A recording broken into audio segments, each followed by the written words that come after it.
Today we're talking about how to make your loved ones feel loved. Have you ever tried to show someone that you love them, but they didn't appreciate it?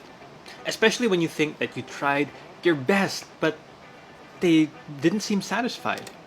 Now this could be a partner, a family member, or a friend who didn't feel loved with what you did. And it's so hard to understand, right? Like you did your best, you do your best, you give your all, but your best wasn't good enough for them, right? And I don't know about you, but when this happens, it makes me feel inadequate. It makes me feel na may kulang sa akin. It makes me feel like a failure. Yes, this is something that has happened to me with previous partners and even with some friends. And in the past, I couldn't understand why. I would always ask myself where I went wrong and what was wrong with me, you know? But now I understand. Now I do understand. It's because everyone is different and everyone is unique, and you have to understand that. For example, I might want to show someone that I love them by giving them a gift, but they might not like receiving gifts, so it would just make me feel bad because they didn't react the way that I would expect them to. But we have to understand that different people feel love in different ways, and these ways, they're actually documented. There's a study on this, and it's in what we call the 5 love languages. Now, if you do a search for the 5 love languages, you can find out what your love language is. There's a quiz on the website that you can take. Basically, there are 5 love languages. First of all, we have quality time. This is the time you spend together without distraction. So without any cell phones, without anything else, it's just purely time that you spend with the other person, that your attention is with them. Second is words of affirmation. Receiving reassuring and loving words from others, or receiving that for yourself, right? Third is acts of service, which is doing tasks like washing the dishes or making efforts for others to kind of make their lives easier. And we have physical touch, which is hugging and cuddling together.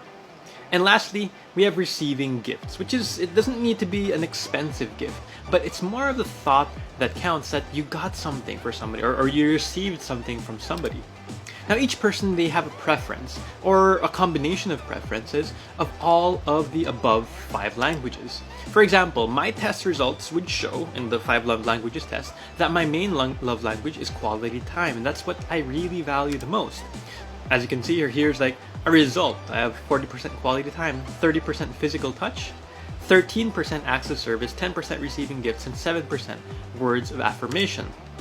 So if someone wants to make me feel loved and appreciated, what they would do is they would do things with me. Like they can watch movies with me or play board games and so on without checking their phone. That I have their full attention for that period of time. Now, my lowest area is words of affirmation. So for someone who would score high in words of affirmation, especially in giving, they might want to make me feel loved with, kind and loving words. But for me, it wouldn't really matter so much. And the other person, they might just keep trying to use words. In the end, it would just frustrate the other person. They would feel like they gave so much, they gave a lot, they put all of their effort in the words, but because it wasn't my primary love language, I wouldn't appreciate it so much.